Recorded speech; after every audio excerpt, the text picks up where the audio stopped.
10. 안드레이 공작은 불륜유 주재 러시아 대사관인 숙친 한 필리핀의 집에 묵기로 했다.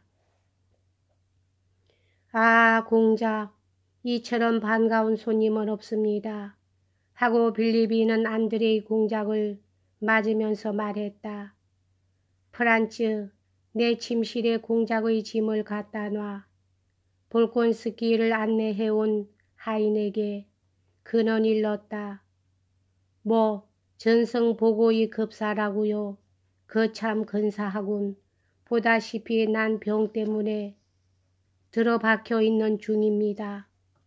안드레이 공작은 세수를 하고 옷을 갈아입은 다음 외교관의 호사한 서재로 들어가 준비되어 있는 식탁에 앉았다.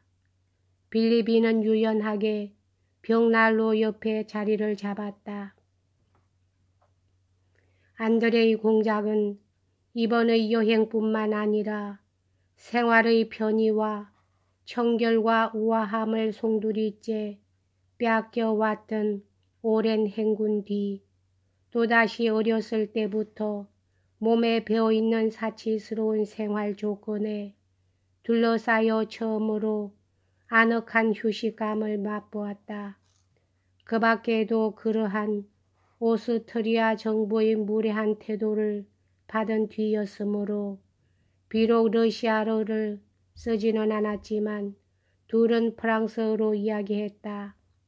지금 유달리 격렬하게 느껴지는 러시아인 공통의 반오스트리아적 감정을 같이 나누어 줄 러시아인과 담소하는 것이 그에게는 유쾌하게 느껴졌던 것이다. 필리핀은 안드레이 공작과 같은 사회에 속하는 35살의 독신자였다.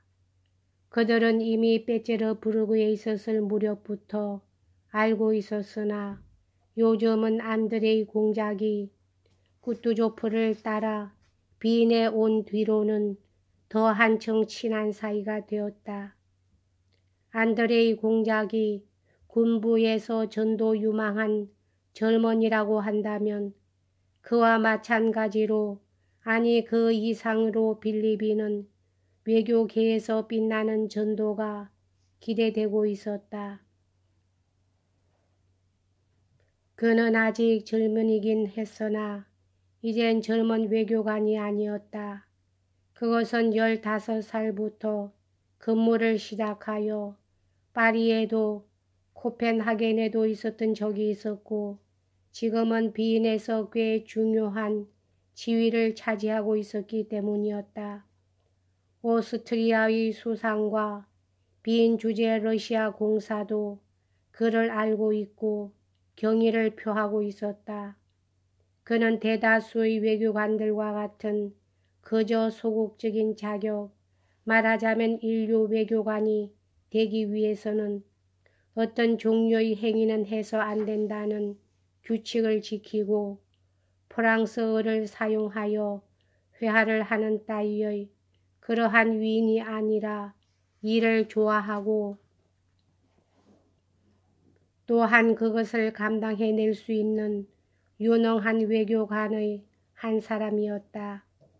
따라서 타고난 게으른 성질에도 불구하고 경우에 따라서는 온 밤을 꼬박 책상머리에서 지새우는 적도 있었다.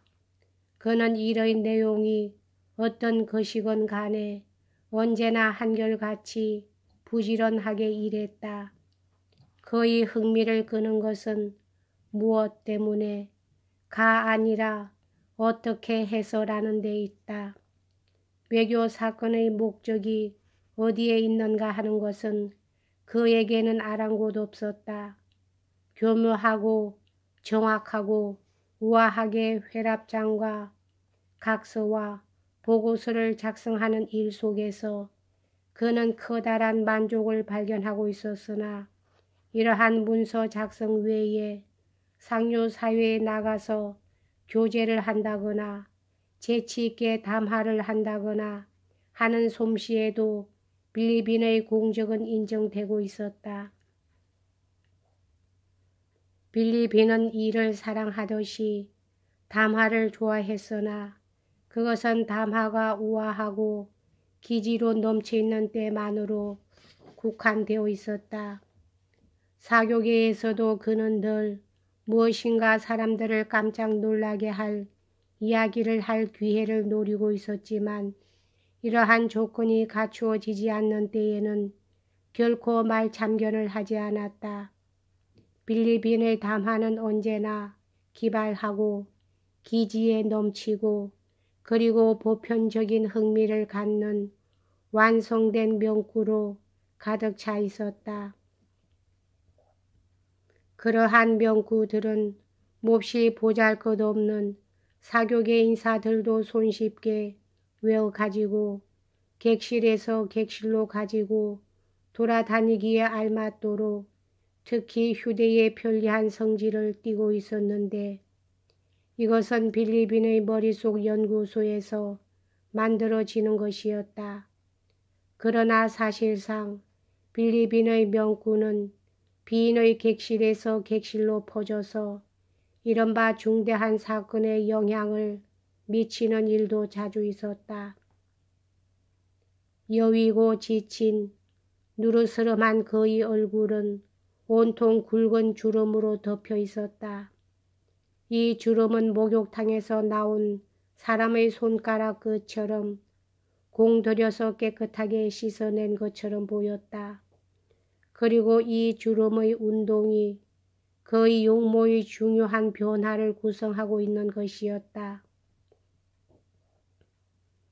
어떤 때는 이마에 넓은 주름이 잡히고 눈썹이 위쪽으로 치켜 올라가는가 하면 이번에는 그 눈썹이 밑으로 처져 볼 언저리에 굵은 주름이 잡혔다.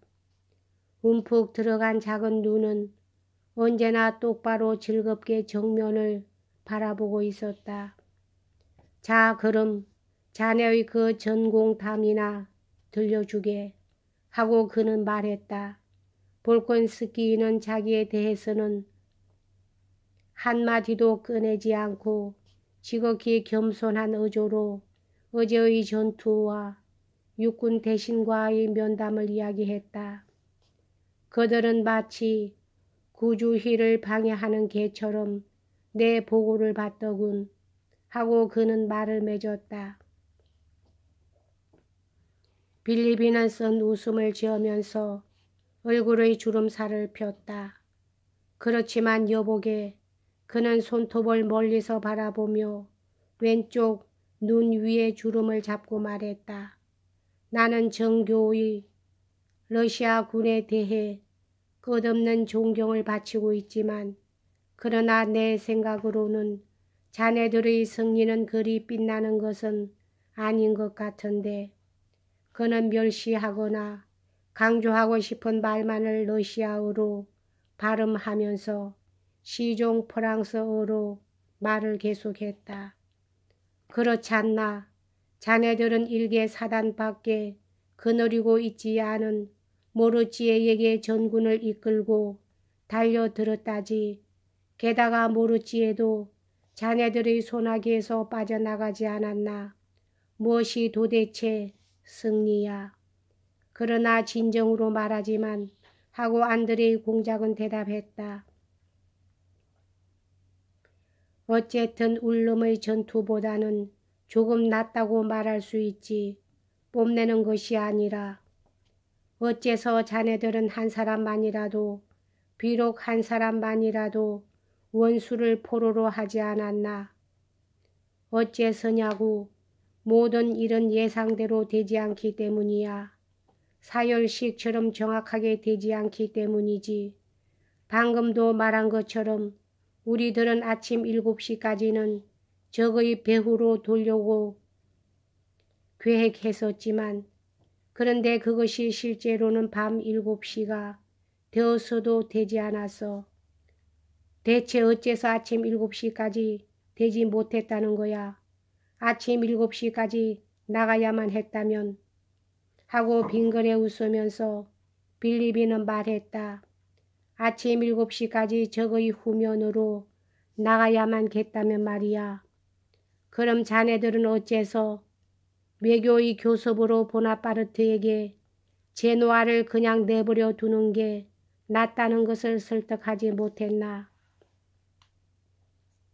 안드레이 공작은 상대방과 똑같은 의조로 그렇게 말했다. 그야 나도 알고 있어 하고 빌리비는 가로막았다. 이처럼 벽난로 앞의 소파 위에 앉아서 원수들을 포로로 하는 건 그야 손쉬운 일이겠지만 실제로는 좀처럼 그렇게 되지 않는다고 자네는 생각하고 있겠지. 그건 사실이야. 그러나 그건 그렇다 하더라도 자네들은 어째서 모르지에를 사로잡지 못했느냐 말이야. 비단 육군 대신뿐만 아니라 성상 폐하 프란츠 황제까지도 이 승리를 그다지 대견하게 여기지 않는다고 해서 놀랄 것까지는 없어. 또 나로 말하더라도 이 러시아 공사관의 하차는 일개 서기관으로서도 그 어떤 특별한 환희를 느끼고 있지는 못하니까 말이야. 그는 똑바로 안드레이 공작을 지켜보고 있다가 갑자기 이마의 주름을 폈다.